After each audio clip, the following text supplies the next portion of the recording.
It had been months since the king of Harlem, Ellsworth Bumpy Johnson, had collapsed at Wells' restaurant, clutching his chest as his heart finally gave out under the weight of 40 years of ruling the underworld. To the rest of the country, 1968 was a year of fire. Vietnam was burning, cities were rioting, and the assassinations of King and Kennedy had left a scar on the American soul. But in Harlem, the fire had gone out. In its place was a vacuum, a terrifying silence where the roar of the lion used to be. For Mamie Johnson, the silence was deafening. She moved through the spacious apartment at Lenox Terrace like a ghost haunting her own life. The rooms were exactly as Bumpy had left them, preserved in a state of museum-quality reverence. She wasn't just grieving a husband, she was grieving an anchor. For decades, Bumpy had been the gravity that held their world together. He kept the wild young dealers on the corners in check with a look. He kept the Italian families downtown at bay with a handshake that carried the threat of war. He protected the neighborhood, fed the hungry, and paid the rents. Without him, the ecosystem of Harlem was unraveling. Mamie could feel it when she walked down the street. The respect was still there. Men still tipped their hats. Women still lowered their eyes. But there was a new tension beneath it. A question hung in the air. Who runs this town now? Mamie knew the answer. No one. And that meant everyone was trying to. The sharks were circling. She had seen the signs at the funeral, in the way certain lieutenants checked their watches, in the way the Italian associates offered condolences that didn't reach their eyes. But she had expected the attacks to come from the street. She expected a turf war, a violent struggle for the numbers racket or the heroin trade. She had prepared herself to be the stoic widow, stepping back while men with guns fought over the scraps. She hadn't expected the attack to come with a stamp from the New York State Supreme Court. It happened on a Tuesday morning in late October. The rain was relentless, washing the grime of the city into the gutters. Mamie was sitting at her kitchen table, a cup of tea growing cold in her hands, as she reviewed the ledgers for the few legitimate apartment buildings Bumpy had put in her name. These were her safety net, the assets meant to ensure that the Johnson family remained royalty in Harlem, even without the criminal income.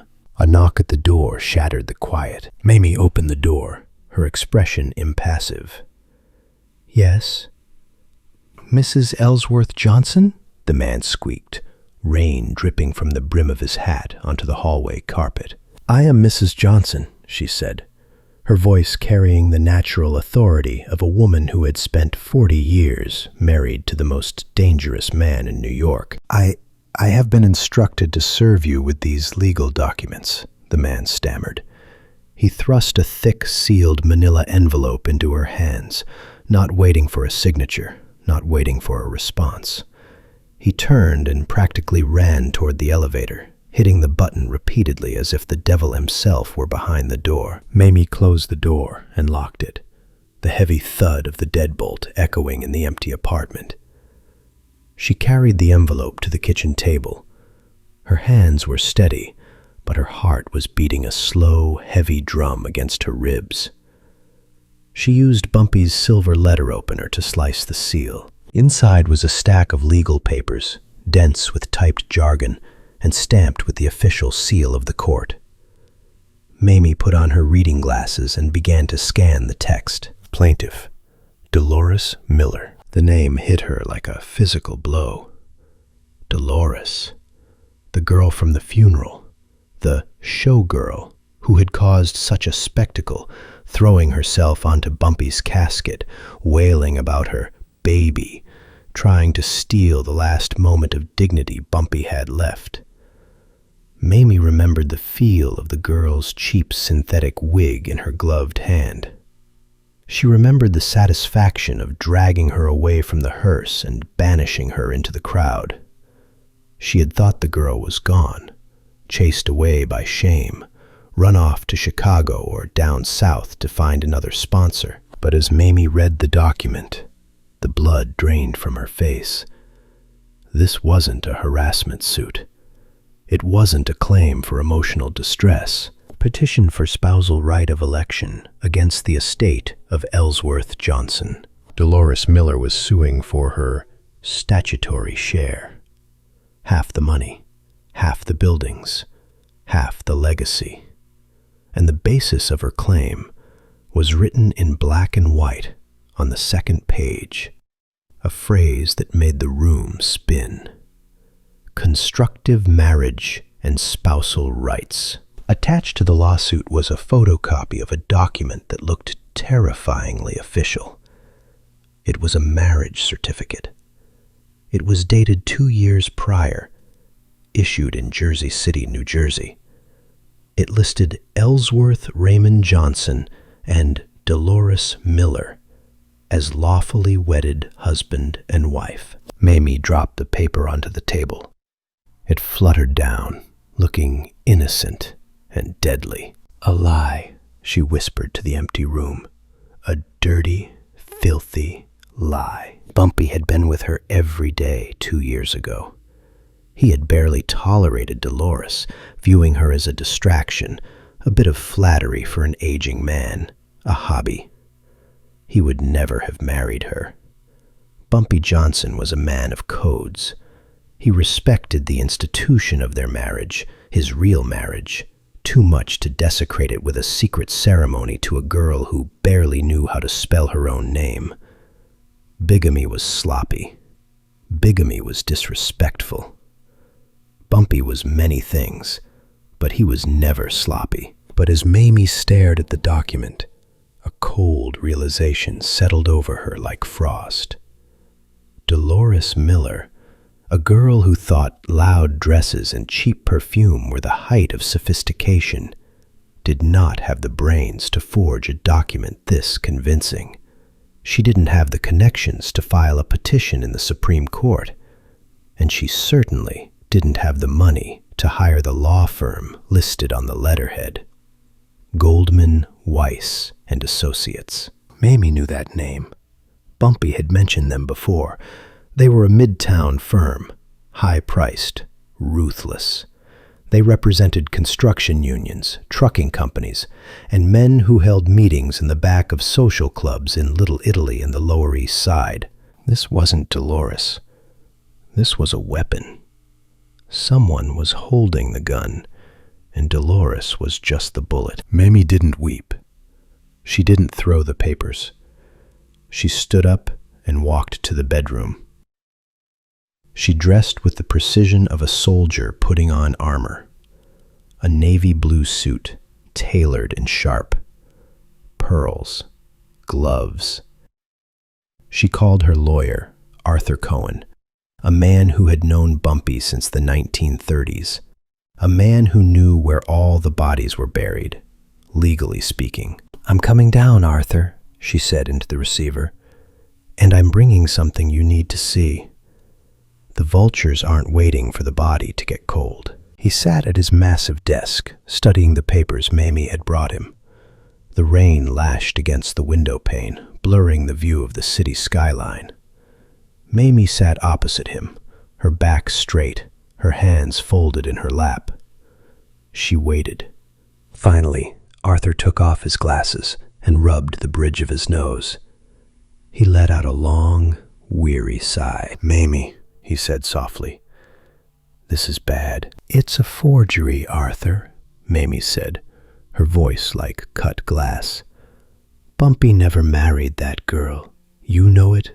I know it. He was with me. He wouldn't have gone to Jersey City to marry a girl he wouldn't even bring to dinner." "I know," Arthur said, "but the court doesn't know. And this document, I have to be honest with you, Mamie. It's high quality. It has the seals, the signatures, the witnesses. To a clerk, this looks real. And the law firm representing her? These aren't ambulance chasers. These are sharks. Goldman and Weiss, Mamie said. Correct, Arthur said. They represent the syndicate, the Jewish mob, or what's left of the old faction that used to run with Meyer Lansky. They've been trying to get their hooks back into Harlem real estate for a decade. Bumpy was the wall. He stood on 110th Street and told them no. He wouldn't let them buy up the brownstones, wouldn't let them push the people out to build their high-rises. Now the wall is gone. So they hired Dolores, Mamie surmised, the pieces clicking into place. They didn't just hire her. They own her, Arthur said grimly. They're using her as a front. Think about the timing, Mamie. If the court validates this marriage, Dolores becomes the legal heir to her spousal share, at least 50% of Bumpy's estate. That means she owns half the buildings, half the deeds to the properties you hold. And 5 minutes after the gavel bangs, she'll sign it all over to a shell company owned by the syndicate for pennies on the dollar. They get the land, they get the power, and they wipe Bumpy's name off the map. Mamie felt a surge of cold fury. It wasn't just greed, it was an erasure. They wanted to undo 40 years of her husband's work. We fight it, Mamie said. We go to court. We prove she's a liar. We bring in witnesses who knew where Bumpy was every day of his life. We will fight, Arthur promised, though he didn't look confident. But you need to know the landscape. The case has been assigned to Judge Harrison. Mamie felt a chill. She knew the name. Everyone in New York who paid attention to the corruption of the city knew the name. The hanging judge? The bought judge, Arthur corrected. Harrison is a gambler, a bad one. He owes money all over town. If the people backing Dolores are who I think they are, the syndicate, they likely hold his markers. He's in deep. He's not going to be listening to the law, Mamie. He's going to be listening to the men who can break his legs. So the game is rigged, Mamie said. Completely, Arthur said. But we have to play it. We have to show up. Maybe we can catch them in a procedural error. Maybe Dolores cracks on the stand. It's a slim chance, but it's the only chance we have. Mamie stood up. She walked to the window and looked out at the gray, weeping city. Bumpy always said the law was just a weapon for the people who wrote it. I guess he was right. She turned back to Arthur. Set the date. I'll be there. The day of the hearing arrived with a leaden sky. The New York State Supreme Court was a cavernous, imposing building designed to make everyone who entered feel small. The courtroom smelled of floor wax, old wood, and injustice. Mamie sat at the defense table, her back straight, refusing to acknowledge the whispers. She wore her dignity like a shield. Then the doors opened, and the plaintiff entered. If Mamie hadn't known better, she wouldn't have recognized her. Dolores had been transformed. Gone were the tight, cleavage-bearing dresses, the flashy jewelry, the towering heels, and the high-piled wig she had worn to the funeral. She walked into the courtroom wearing a modest, shapeless gray dress with a high collar. Her hair was their natural color, pulled back in a severe, humble bun. She wore no makeup, her face looking pale and washed out. She clutched a Bible to her chest and walked with a hesitant, fearful shuffle. She looked for all the world like a terrified, grieving, innocent widow who had been wronged by a cruel world. It was a performance worthy of an Academy Award. Judge Harrison entered, his black robe billowing around his bulk. The trial was a farce from the opening statement. Dolores took the stand, her voice trembling so much the court reporter had to ask her to speak up. Under the gentle questioning of her high-priced lawyer, a slick man named Weiss with a smile like a shark, she spun a web of lies that was suffocating in its detail. He was lonely, Dolores whispered, wiping away a tear that Mamie was sure she had practiced in the mirror for hours. He told me that his wife, that Mamie, didn't understand him anymore. He said he was trapped by his reputation. We got married in secret because he was afraid of what she might do. She pointed a shaking finger at Mamie. He wanted me to have the buildings, Dolores sobbed, looking directly at the judge with wide, pleading eyes. He told me, "Dee, baby, if anything happens to me, I want you to take care of Harlem. I want you to carry on the work." "That's all I want to do, Your Honor. I just want to honor my husband's wishes." Arthur Cohen cross-examined her, trying to poke holes in the fantasy. "Miss Miller, if you were married for 2 years, why are there no photos? Why did no one in Mr. Johnson's inner circle know? Why did you live in a different apartment, paid for by a different man?" "He wanted to protect me," Dolores wailed, looking helplessly at the judge. "He had enemies. He wanted to keep me safe from them." "Objection overruled," Judge Harrison barked, slamming his gavel down before Arthur could even finish his follow-up question. "Don't badger the witness, Mr. Cohen. She is clearly distraught." It went on like that for hours.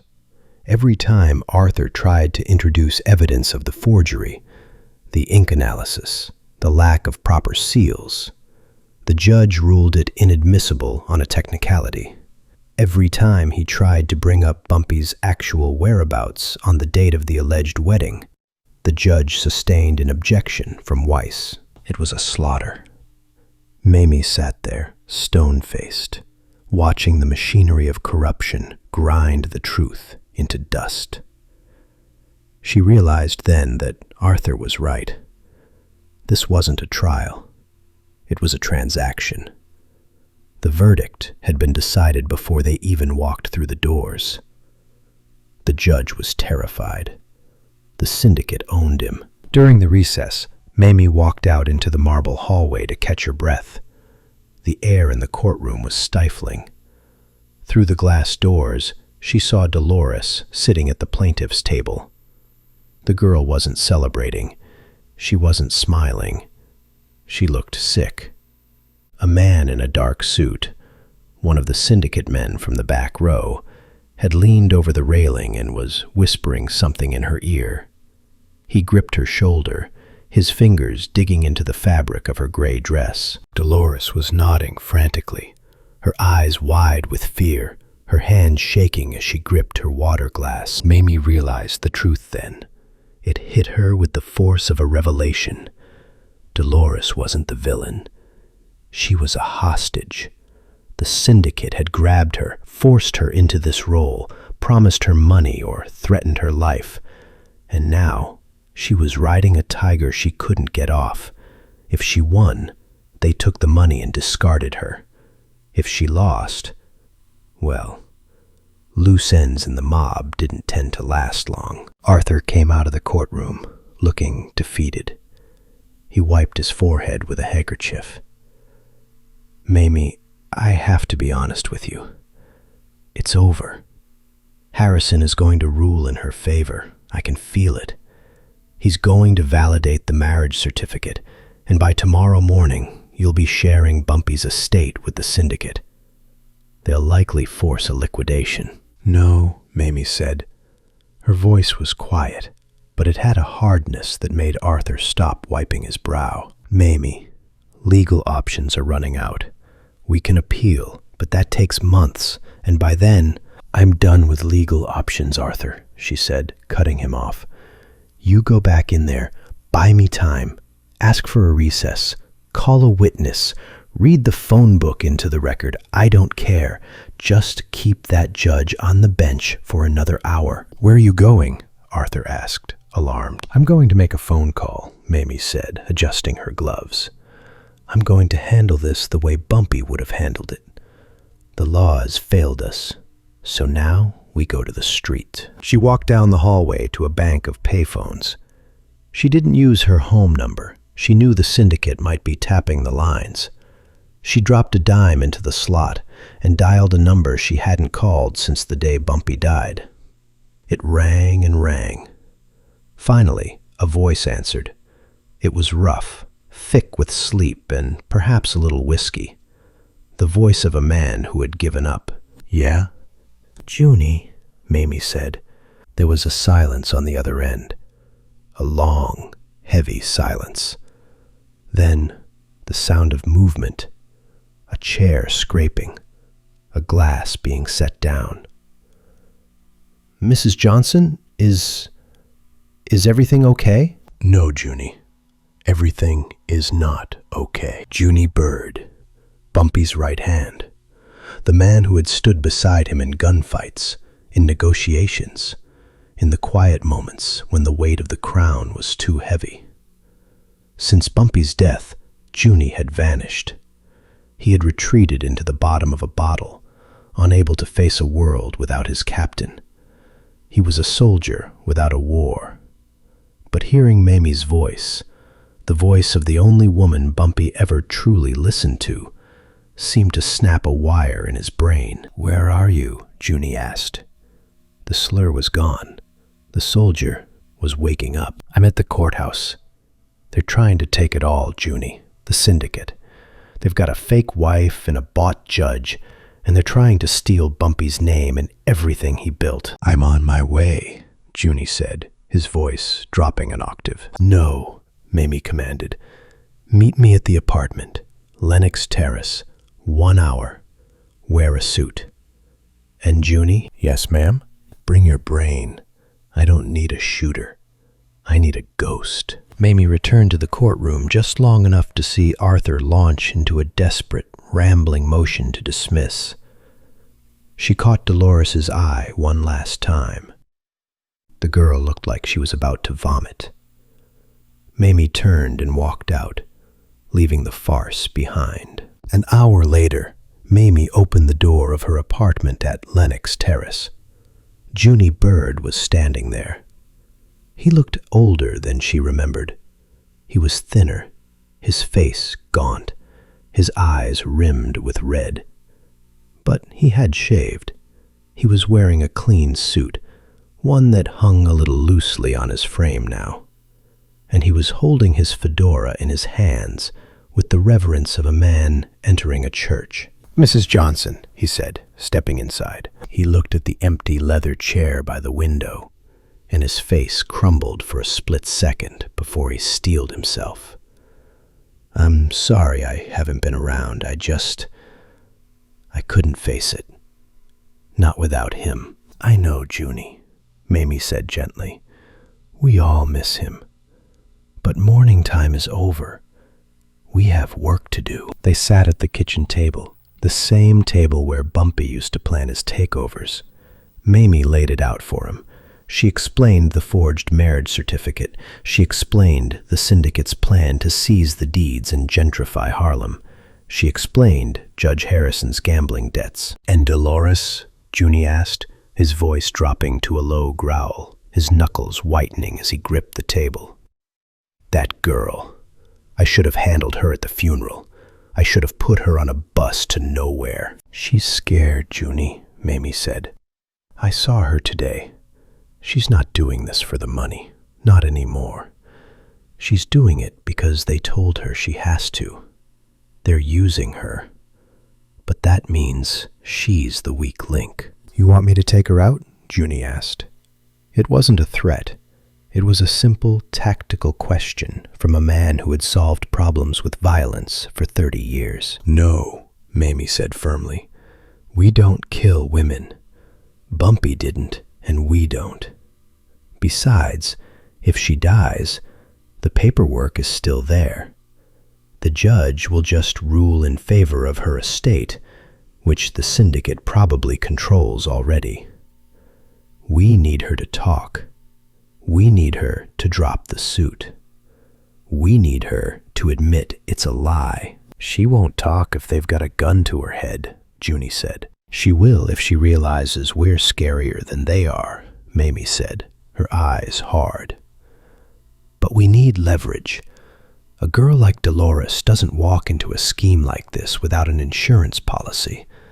She's smart in a street way. She knows these men are killers. She has something. Proof that they put her up to it. Maybe the original forgeries. Maybe a recording. Maybe a payoff schedule. She's keeping it safe in case they try to double-cross her. So I need to find the proof, Junie said. And you need to find her, Mamie said. She's not staying in Harlem. They wouldn't risk it. They have her stashed somewhere safe. Junie stood up. He walked to the window and looked out at the street, his silhouette cutting a familiar shape against the gray light.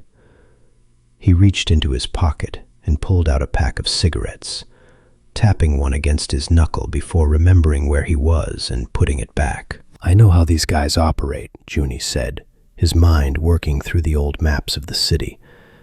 If they're syndicate, they won't have her in a hotel, too public. They'll have her downtown. Upper West Side, maybe. Someplace with a doorman where they can control who comes and goes. Be careful, Junie, Mamie said.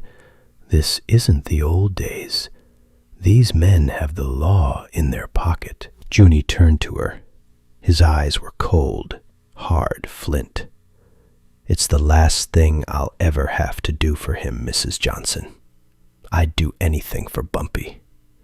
Dead or alive. They aren't taking his name. Junie left the apartment and disappeared into the rain.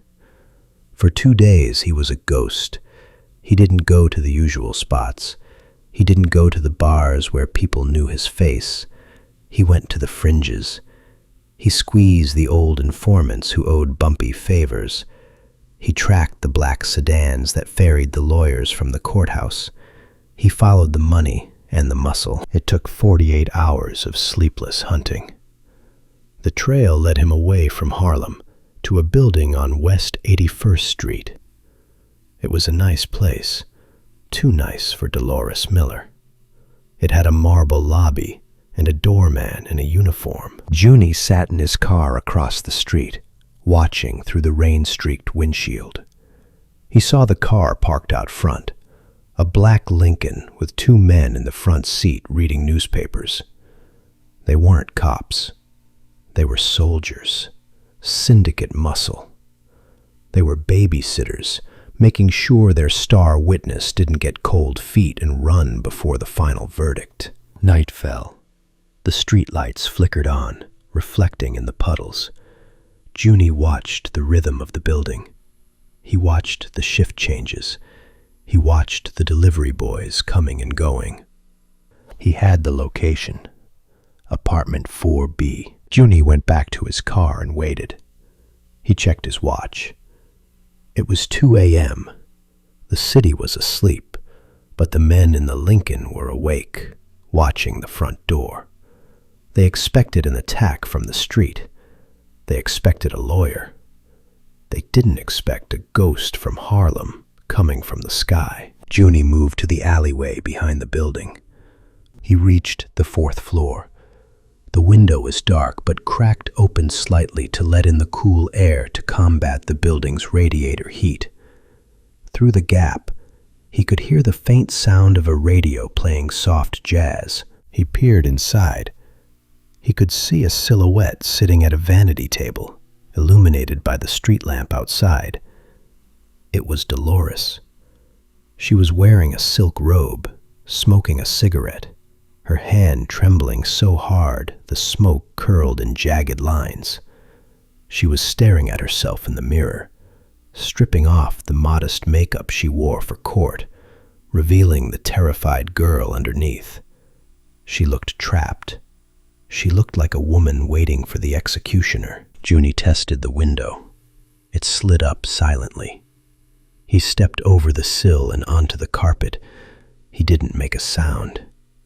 He stood in the shadows, water dripping from his hat onto the floor, a specter of judgment. "Hello, Dolores," he said. Dolores spun around, a scream rising in her throat, but it died when she saw the look in his eyes.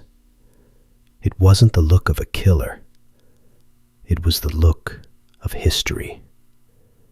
It was the look of Bumpy Johnson's justice come to collect. "Junie," she whispered, backing up until she hit the wall, the cigarette falling from her fingers. "Please, they made me. They said they'd kill me." "I know," Junie said, stepping into the light, his voice low and dangerous. "And now you're going to tell me exactly how we're going to stop them." The rain drummed a relentless, erratic rhythm against the window pane of apartment 4B, masking the sound of Junie Bird's breathing as he stood in the center of the bedroom.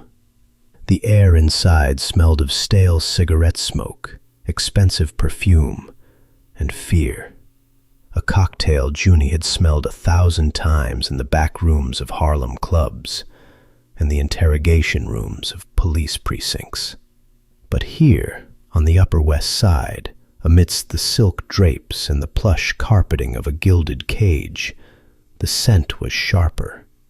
It was the scent of a trap closing. Dolores Miller stood with her back pressed against the floral wallpaper, her chest heaving beneath her silk robe. She had dropped her hairbrush when she spun around, and it lay on the floor between them like a discarded weapon. Her eyes, stripped of the false lashes and heavy liner she wore for her courtroom performances, were wide and glassy. She looked younger than she had in the photos Junie had seen. She looked like what she was, a girl from the neighborhood who had reached for a star and burned her hand on the sun. "Please," she whispered, her voice trembling so violently it was almost inaudible over the rain. "Please, Mr. Bird, I didn't mean to. They came to me. They said they'd hurt me." Junie didn't move. He kept his hands visible, his fedora dripping water onto the carpet. He wasn't there to be a monster. He was there to be a mirror, reflecting the ugly reality of her situation back at her. "I know who they are, Dolores," Junie said, his voice a low rumble that seemed to vibrate in the floorboards. "And I know what they do. They promise you the world, put you in a fancy apartment, buy you nice clothes. They make you feel like a movie star. But movie stars have credits. When the movie is over, the credits roll. And in this movie, the star doesn't walk away into the sunset. She gets erased." Dolores slid down the wall until she was crouching, wrapping her arms around her knees. "They told me I'd be rich. They said half of Bumpy's money. They said I'd get half. I could go to Paris. I could be somebody." "You think they're going to give you half of Bumpy Johnson's empire?" Junie asked, tilting his head slightly. A cynical, sad smile touched his lips. "Girl, look at me. Look at where you are. You're in a building you can't leave without permission. You have guards at the front door who aren't there to keep people out. They're there to keep you in. Do you really think that once you sign those papers, once the judge hands over the deeds, that those men in the Lincoln downstairs are going to drive you to the airport? Or are they going to drive you to the marshes in Jersey?" Dolores let out a sob, a jagged, ugly sound. She knew. Deep down, beneath the layers of vanity and ambition, she knew. She had just been too terrified to admit it to herself. Hearing Junie say it, hearing Bumpy's own right hand speak the death sentence, shattered the last of her delusion. "I can't stop it," she cried into her knees.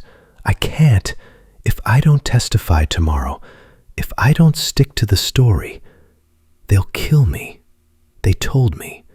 They said accidents happen every day." "They won't kill you if you're gone," Junie said. He took a step closer, and she flinched. He stopped, raising a hand gently. "I'm not here to hurt you, Dolores. Mamie sent me." Dolores looked up, confusion warring with the fear in her eyes. Mamie? She hates me. She snatched my hair. She shamed me. She shamed you because you disrespected her husband, Junie corrected. But Mamie Johnson doesn't kill women, and she doesn't want to see a Harlem girl put in the ground by a bunch of downtown suits. She wants to give you a way out. A real way out. Not a wooden box. Junie reached into the inside pocket of his wetsuit jacket. Dolores tensed, expecting a gun. Instead, Junie pulled out a thick envelope. He tossed it onto the vanity table. It landed with a heavy thud next to her scattered makeup. That's $1,000, Junie said. Cash. Untraceable. It's not Bumpy's money. It's mine. It's my savings. Dolores stared at the envelope. $1,000 was a fortune. It was a new life. It was a bus ticket to California, a deposit on an apartment, a chance to disappear. Why? She whispered. Because Mamie wants peace, Junie said. She wants Bumpy's name clean, and she knows you're just a pawn. But to get out, Dolores, you have to give me something. You have to give me the leverage. Dolores looked at the envelope, then back at Junie. She stood up slowly, her legs shaking. She walked to the vanity, her hand hovering over the cash. Then she looked at her reflection in the mirror, the hollow cheeks, the fear-haunted eyes. She made a decision. The closet, she said, her voice barely a whisper. In the hat box, the red one on the top shelf. Junie moved past her. He opened the closet door. It was filled with clothes that looked expensive from a distance, but cheap up close. Costumes for the role she was playing. He reached up and pulled down the red hat box. He opened it.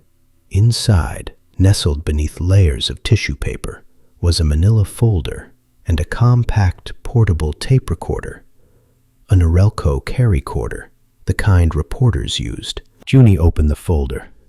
It contained drafts of the forged marriage certificate, practice sheets where someone had traced Bumpy's signature over and over again, and a ledger detailing payments labeled legal retainer that were clearly payoffs. But the real prize was the cassette tape loaded in the machine. What's on the tape? Junie asked, turning back to her. Mr. Weiss, Dolores said, naming the high-priced lawyer. He likes to hear himself talk. He came here last week to rehearse my testimony. He got drunk. He didn't see the machine under the pile of scarves on the table. He started bragging about the judge, about how much it cost to buy Harrison. I thought if they tried to cheat me out of my share, I could use it. Junie nodded slowly. It was exactly what Mamie had predicted. The girl had an insurance policy. Smart, Junie said. Smarter than they gave you credit for. He tucked the folder and the tape recorder into his jacket, buttoning it tight to protect them from the rain. He picked up the envelope of money and held it out to her. Take it, he said. Dolores took the money, clutching it to her chest like a lifeline. What do I do?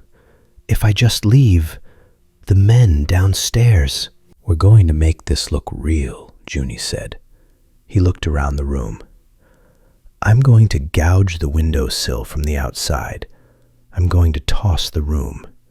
We're going to make it look like a robbery gone wrong, like someone broke in looking for jewelry and you got scared and ran. It gives you a head start. By the time they realize you aren't just hiding in the bathroom, you'll be in Pennsylvania. Junie moved efficiently, a whirlwind of controlled chaos. He pulled drawers open, dumping clothes onto the floor. He swept the perfume bottles off the vanity, shattering them against the wall, filling the room with a sickeningly sweet scent. He went to the window, pulling his knife to scrape the wood on the exterior frame, simulating a pry bar entry. When the room looked sufficiently destroyed, he turned back to Dolores. She was watching him with awe. This was a professional at work. This was the legendary efficiency of Bumpy Johnson's crew. "You go down the fire escape," Junie instructed. "Don't go to the street. Go through the alley, climb the fence into the next yard. Go 2 blocks east before you hail a cab. Do not go to Penn Station. Go to the Port Authority. Take the first bus leaving the state. It doesn't matter where it's going. Just get on it." Dolores nodded, tears streaming down her face again. "Thank you," she choked out. "Tell Mamie, tell her I'm sorry. Tell her I never wanted to hurt her. I just wanted to be somebody." Junie looked at her, his expression unreadable. "You tell her yourself in your prayers," he said. "Because if you ever come back to New York, if I ever see your face in Harlem again, there won't be a conversation. There won't be an envelope. Do you understand?" "Yes," Dolores whispered. "I understand." "Then go." Dolores Miller didn't look back. She scrambled out the window and onto the wet iron of the fire escape, clutching her robe and the envelope of cash, disappearing into the rainy night like a ghost released from its haunting. Junie watched her go for a moment. Then he turned back to the empty, wrecked room. He picked up a silver picture frame from the bedside table, a photo of Dolores and Bumpy, clearly doctored, 2 separate images spliced together. Junie stared at Bumpy's face. "I got her, boss," Junie whispered to the photo. "She's gone." He dropped the frame. The glass shattered.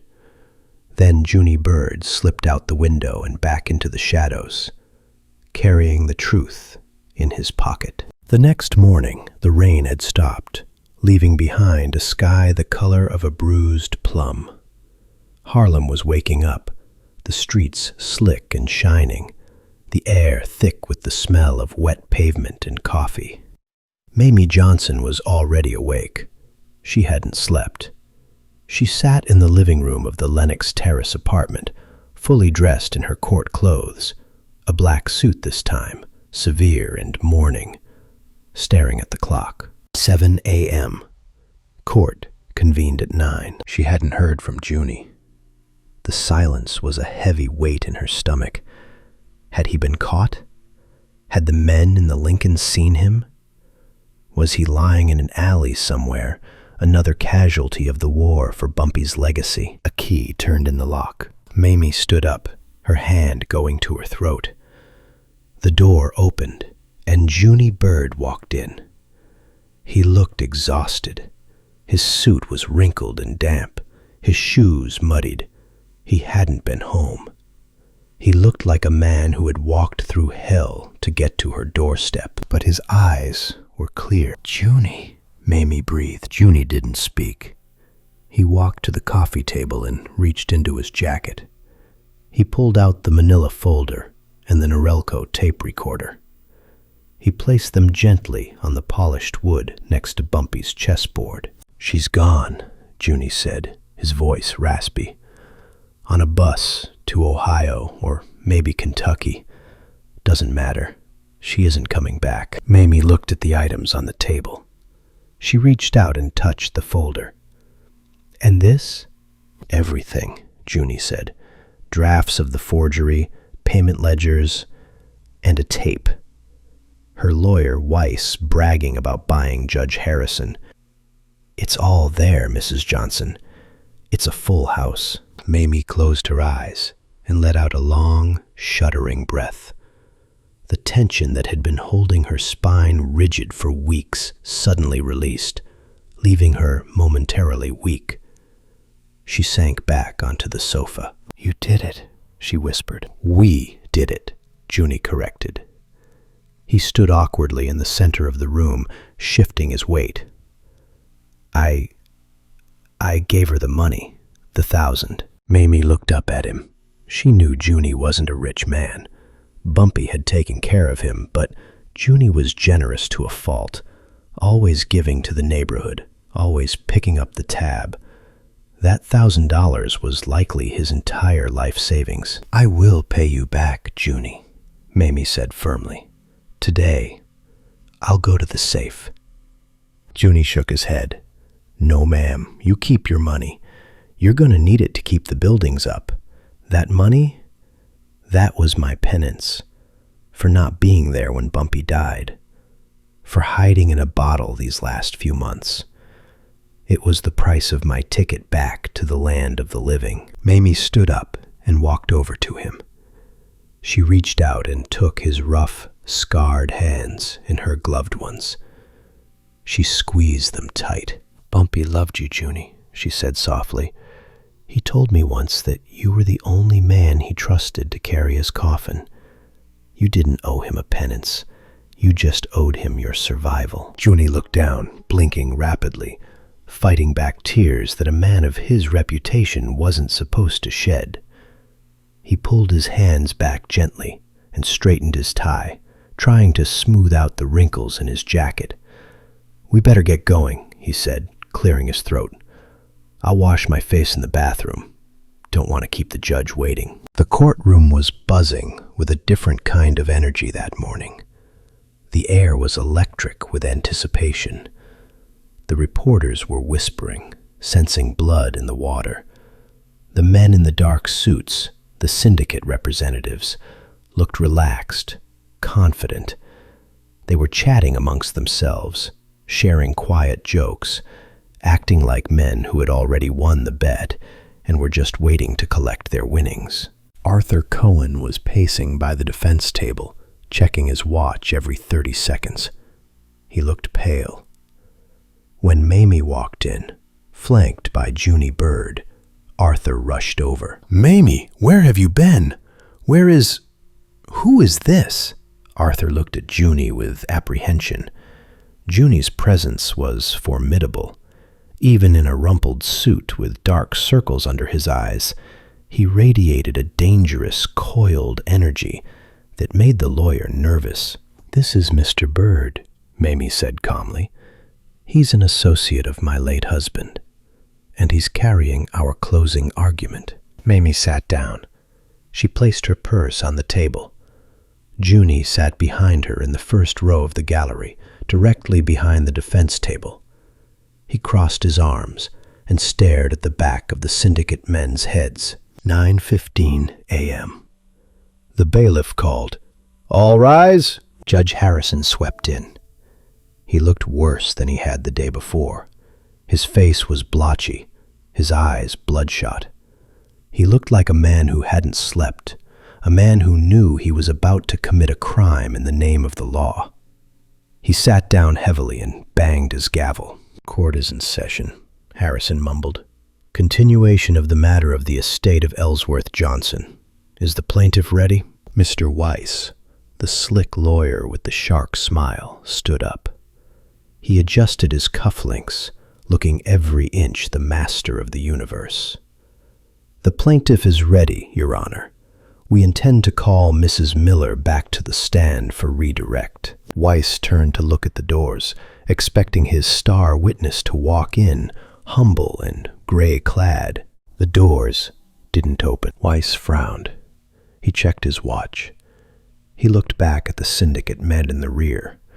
One of them, a man with a scar on his chin, shrugged slightly. He looked confused. "Mr. Weiss?" the judge asked, impatient. "Apologies, Your Honor," Weiss said, his smile faltering slightly. "My client seems to be delayed. Traffic, no doubt. If we could have a brief recess." "We object," Arthur Cohen said, standing up. His voice was stronger now, bolstered by the steely calm of Mamie beside him. "Your Honor, this trial has dragged on long enough. The plaintiff has had ample time." "Sit down, Mr. Cohen," Judge Harrison snapped. "I will grant a 10-minute recess. Mr. Weiss, find your client." Weiss hurried out of the courtroom. The syndicate men looked uneasy now. They were whispering, looking at each other. Mamie didn't turn around. She sat like a statue. 10 minutes passed, then 20. Weiss returned, looking flustered. He walked to the bench. "Your Honor, we seem to be unable to locate Mrs. Miller at the moment. We have sent a car to her residence." Mamie leaned over to Arthur. She slid the manila folder across the table. "Now," she whispered. Arthur opened the folder. His eyes widened. He flipped through the pages, the practice signatures, the ledger. Then he saw the portable tape recorder. He looked at Mamie with a mixture of shock and awe. "Arthur," Mamie said, "go." Arthur Cohen stood up. He picked up the folder and the recorder. He walked to the bench, bypassing Weiss. "Your Honor," Arthur said, his voice ringing out in the silent courtroom. "While we wait for the plaintiff, the defense would like to submit new evidence that has just come to light. Evidence that pertains directly to the validity of the marriage certificate and, frankly, to the integrity of this entire proceeding." "What is this?" Weiss demanded, stepping forward. "This is highly irregular. Discovery is closed."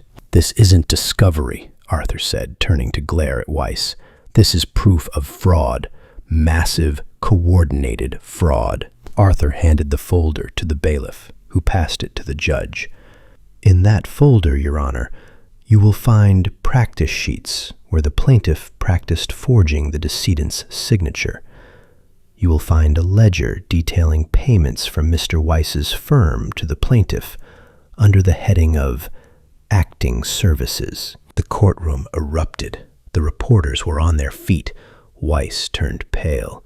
"Lies! Fabrications!" "And," Arthur continued, raising his voice over the din, "we have a tape recording. A recording of Mr. Weiss in the plaintiff's apartment, coaching her testimony. And, if I may be so bold, discussing the financial arrangements made with members of this very court." Judge Harrison froze. His hand, holding the folder, stopped midair. The blood drained from his face so completely he looked like a corpse. He stared at the tape recorder in Arthur's hand as if it were a live grenade. The silence in the room was absolute. Even the reporters stopped scribbling.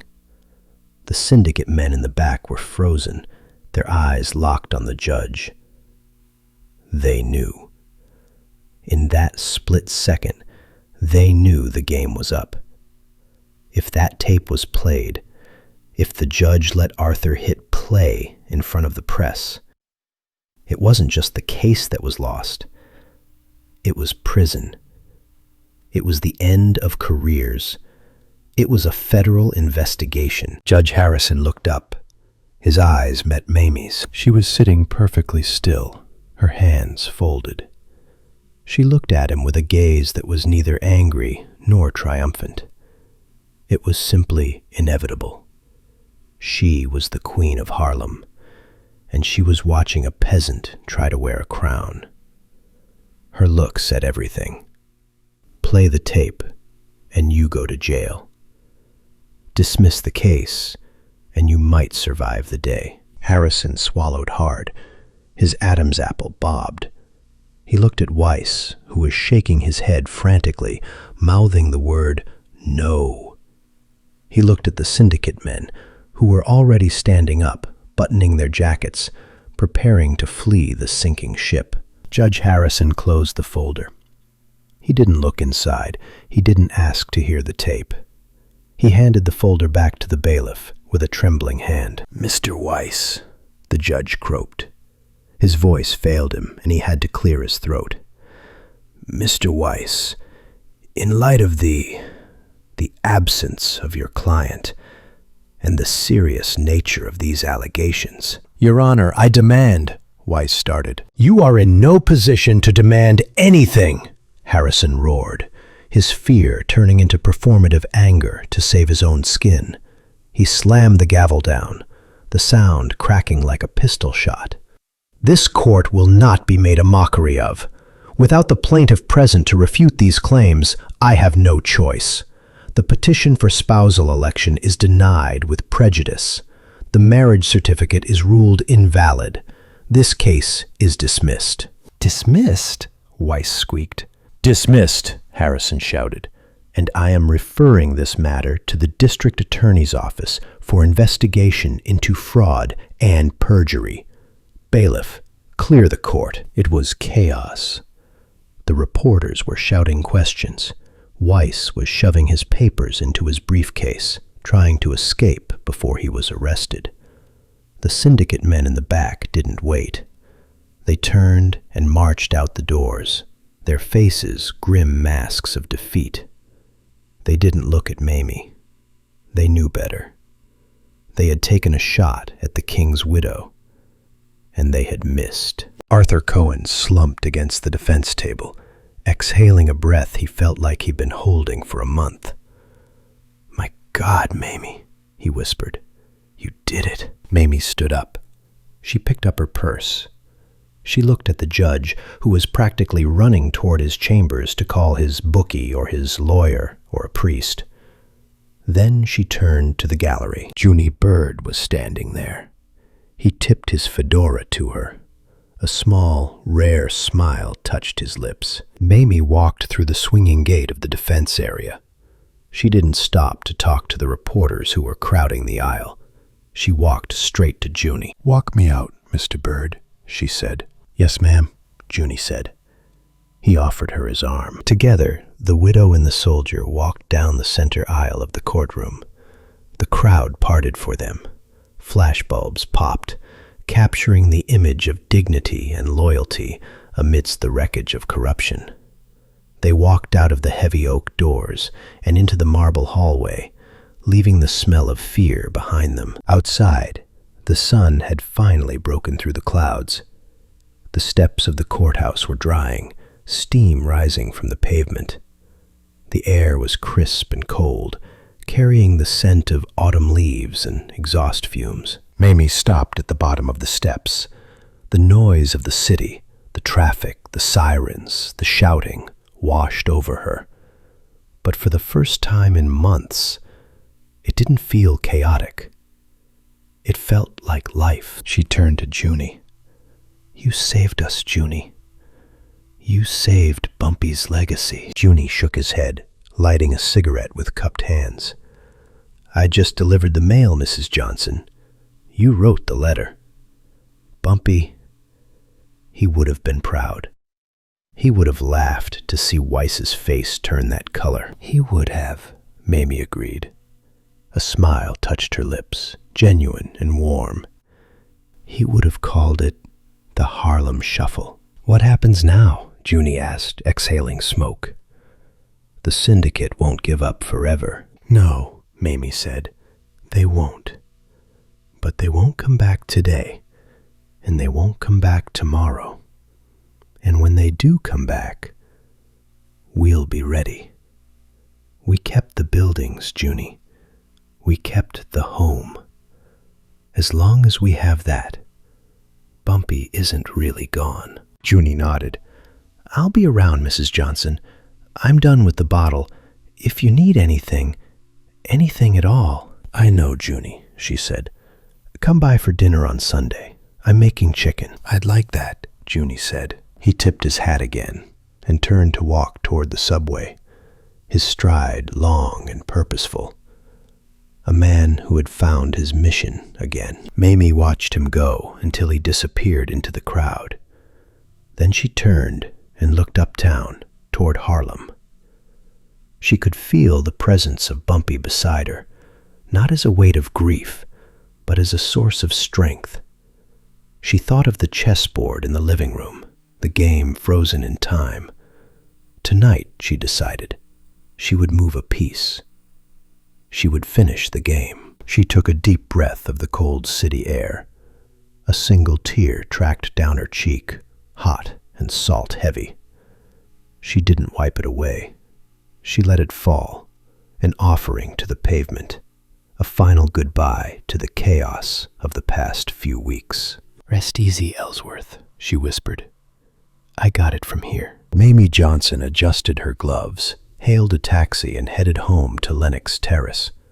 The Queen was returning to her castle, and the flag was still flying high.